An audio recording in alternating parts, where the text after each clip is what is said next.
Student, Madhya Pradesh के जिलों की श्रृंखला में भोपाल संभाग का दूसरा जिला रायसेन पढ़ने जा रहे हैं। तो रायसेन के बारे में आप ध्यान रखना कि रायसेन जिले में दो स्थान ऐसे हैं जो यूनेस्को की विश्व धरोहर सूची में सम्मिलित हैं। एक सांची की स्तूप, एक भीमबेटका की गुफाएं। मध्य प्रदेश के 3 स्थल हैं जो यूनेस्को की विश्व धरोहर सूची में सम्मिलित हैं। उनमें से 2 स्थल रायसेन जिले में ही मौजूद हैं। तो रायसेन का नाम रायसेन क्यों पड़ा? राजा राय बसंत के नाम पर इस जिले का नाम रायसेन पड़ा। राजा राय बसंत के नाम पर इस जिले का नाम रायसेन पड़ा। राजा राय बसंत ने रायसेन का दुर्ग या रायसेन का किला बनवाया था और यह रायसेन का किला अपनी अभेद्यता तथा विशालता के लिए जाना जाता है। अपनी अभेद्यता तथा विशालता के लिए जाना जाता है। इस पर कई आक्रांताओं ने आक्रमण किया, लेकिन ये अभेद्य रहा किला, इस कारण इसको अभेद्यता विशालता के लिए जाना जाता है। रायसेन का दुर्ग और राजा राय बसंत ने बनवाया था। 1543 में शेरशाह सूरी ने भी इस किले पर आक्रमण किया था और यह आक्रमण इसलिए प्रसिद्ध है कि शेरशाह सूरी ने कुरान शरीफ की कसम खाई थी और राजपूतों से कहा था कि हम आपको सहयोग करेंगे। बाद में इसने इस सहयोग को तोड़ा। इस कारण शेरशाह सूरी के एक सैनिक ने आत्महत्या भी कर ली थी इस वादे को ना निभाने के कारण। तो ये भी बात आप याद रखना। 1760 में भोपाल में फैज मोहम्मद 1760 में भोपाल के फैज मोहम्मद ने भी इस पर कब्जा रहा इस किले पर। इस किले के अंदर इत्रदार महल भी स्थित है, मोती कुंड है, दोही महल है, हवा महल है, शिव मंदिर है और बारादरी स्थित है। क्लियर है? मध्यकाल में यहाँ सिलहरी के राजपूतों का गढ़ रहा है रायसेन, सिलहरी के राजपूतों। अब इम्पोर्टेंट बात आती है, रायसेन में रातापानी अभ्यारण्य स्थित है। रातापानी अभ्यारण्य रायसेन में स्थित है, जिसे 2013 में टाइगर प्रोजेक्ट के अंतर्गत सम्मिलित किया गया है। तो मध्य प्रदेश के 6 नेशनल पार्क और 1 अभ्यारण्य को टाइगर प्रोजेक्ट का दर्जा प्राप्त है, जिसमें से 6 अभ्यारण्य आपके सामने लिखे हुए हैं, जिनके नाम है संजय, कान्हा, बांधवगढ़, पेंच, पन्ना, सतपुड़ा। तो देखो 2 सापर हैं, संजय और सतपुड़ा। पेज और पन्ना एक जैसे नाम लग रहे हैं, पेज पन्ना याद हो गया। बांधवगढ़ और कान्हा। तो इस तरह से ये 6 ये हुए हैं और 1 रातापानी हो गया। तो रातापानी को 2013 में सम्मिलित किया गया है। अब आप बताएंगे कि ग्राम पानी अभ्यारण्य कहाँ स्थित है। इसको आप आंसर भेजेंगे, किस राज्य में ग्राम पानी अभ्यारण्य स्थित है? ये रातापानी है। इस जिले में देश की प्रथम ऑप्टिकल फाइबर फैक्ट्री स्थित है, जो कि मंडीदीप, अब कई स्थान पर हम मंडीदीप भोपाल करते हैं, लेकिन मंडीदीप रायसेन में ही है ऑप्टिकल फाइबर फैक्ट्री। और जहाँ पर ग्रेफाइट फैक्ट्री भी है। वैसे ग्रेफाइट का उत्पादन मुख्य रूप से बैतूल जिले में होता है। भंडारण कहाँ पर है? बैतूल जिले में। लेकिन ग्रेफाइट फैक्ट्री कहाँ पर है? रायसेन में। मंडीदीप में ऑप्टिकल फाइबर फैक्ट्री है। ऑप्टिकल फाइबर फैक्ट्री आप जानते हैं, ऑप्टिकल वायर होते हैं जिनसे संचार सेवाएं संभव होती हैं। ऑप्टिकल फाइबर फैक्ट्री मंडीदीप में स्थित है। बेतवा नदी का उद्गम स्थल रायसेन के कुमरा गांव से होता है। बेतवा को मध्य प्रदेश की गंगा कहते हैं। अब आप बताएंगे कि मध्य प्रदेश की गंगा 2 नदियों के नाम मिलते हैं, एक बेतवा और एक नर्मदा। तो आप बताएंगे इसको किस आधार पर मध्य प्रदेश की गंगा कहते हैं और नर्मदा को किस आधार पर मध्य प्रदेश की गंगा कहते हैं। इटली की गंगा पो नदी को कहते हैं, केरल की गंगा पेरियार नदी को कहते हैं, मालवा की गंगा क्षिप्रा नदी को कहते हैं, पाकिस्तान की गंगा सिंधु नदी को कहते हैं। इतनी आप लोग याद रखना। रायसेन में एक बात और कमेंट करेंगे कि आदिवासियों की गंगा किसे कहा जाता है और वागड़ की गंगा किसे कहा जाता है। एक जिले में मैंने आपको पढ़ाया है, तो ये 2 क्वेश्चनों के आंसर भी आप कमेंट करेंगे उस जिले को देखकर। रायसेन में तदोनी नदी का उद्गम स्थल भी है, जो कि यहाँ की बरेली नामक तहसील से निकलती है। यहाँ के पाटनी ग्राम में मृगेंद्र नाथ की गुफाएं स्थित हैं। पाटनी ग्राम में मृगेंद्र नाथ की गुफाएं स्थित हैं। रायसेन में सांची के स्तूप स्थित हैं। सांची को बौद्ध जगत की पवित्र नगरी कहते हैं। सांची स्तूपों का निर्माण मौर्य शासक सम्राट अशोक ने बनवाया था।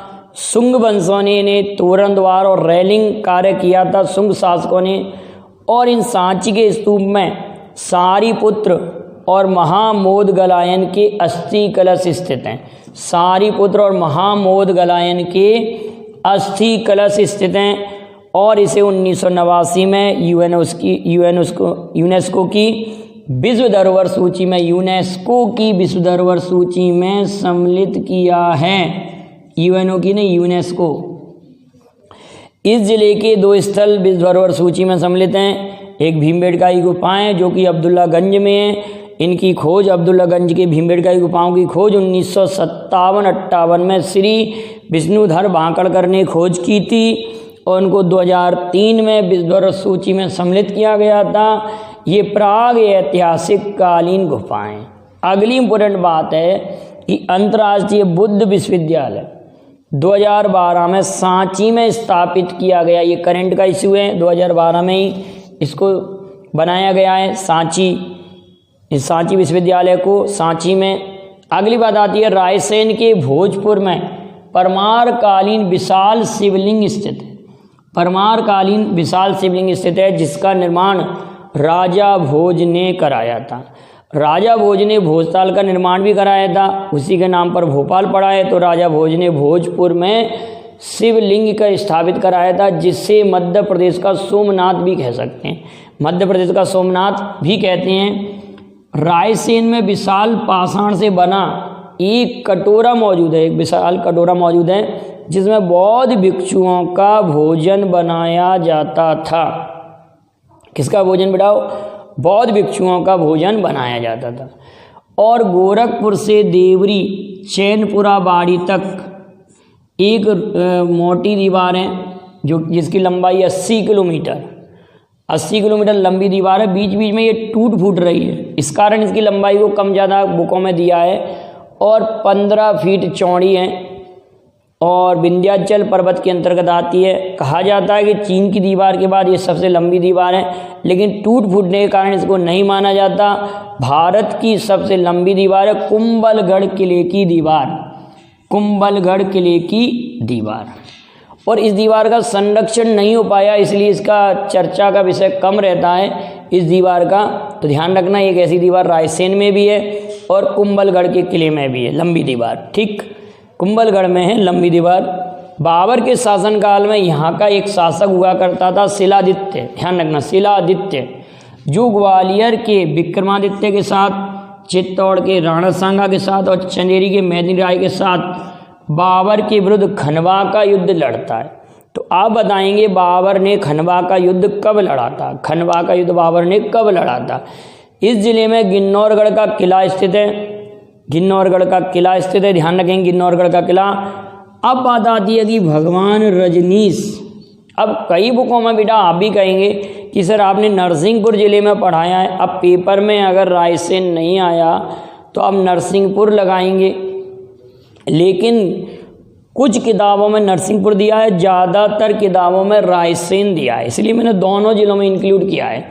तो आप रायसेन में याद रखेंगे भगवान रजनीश का जन्म रायसेन में हुआ था। इनका वास्तविक नाम राजेंद्र जैन था, 11 दिसंबर 1931 को हुआ था और इनको हम ओशो नाम से जानते हैं। और इनकी एक प्रसिद्ध पुस्तक है संभोग से समाधि तक, भगवान रजनीश की पुस्तक।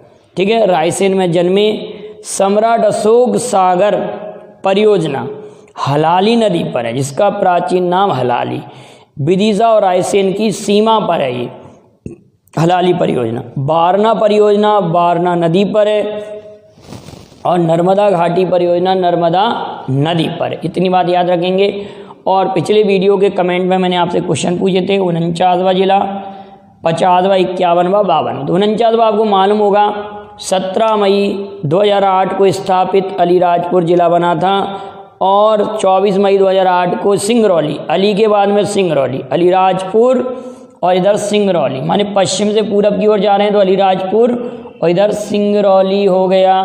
ठीक, फिर इसके बाद 51वां जिला सभी को मालूम होगा आगर मालवा 15 या 16 अगस्त 2013 और 52वां जिला निमाड़ी 1 अक्टूबर 2008। तो अब आप मुझे एक लिस्ट बना के भेजिएगा कि ये जब ज़िले बने चारों के चारों ज़िले, उस समय मध्य प्रदेश के सीएम कौन थे और गवर्नर कौन थे, ये दो बातें आप इनकी लिस्ट में मुझे भेजेंगे लिख कर के। अलीराजपुर के समय सीएम गवर्नर कौन थे, सिंगरौली के समय कौन थे, आगर मालवा के समय कौन थे और निवाड़ी के समय कौन थे। ये कमेंट के क्वेश्चन थे। ये वीडियो आपको पसंद आया लाइक शेयर जरूर कीजिए। जो चैनल से पहली बार जुड़ रहे हैं चैनल को सब्सक्राइब करें। और आप लोगों का बहुत सपोर्ट मिल रहा है बेटा, काफ़ी अच्छे लेवल से। तो आप कंप्लीट वीडियो को देखकर इसको नोट करें और अपने दोस्तों के बीच में शेयर भी करें। और आपको 100% मेरे वीडियो से हेल्प मिल रही होगी जिलों से।